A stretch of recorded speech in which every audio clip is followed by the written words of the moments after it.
Block. Habang ka rin. Yan. Dito sa dami. Okay. Pag sa body naman, tinapin body niya. Igagano niya. Close.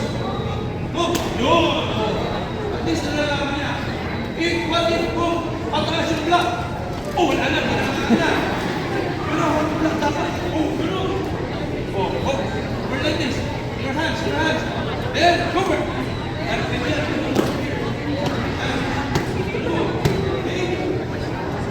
So para yung instinct nila, nabibuild na kagad.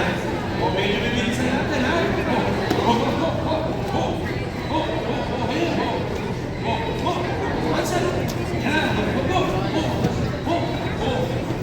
Yan. So natututo na rin sila. Para pag nag-aanak sila, sinisipa sila, nakakapag-lock sila. Ganun lang. May kuyo kayo. Wala. May hati kayo. Wala. May hati. Mami. May mga parents nga dito. Sila din yung nagtitrain sa mga anak nila. Mami, mag-busy si daddy. Diba?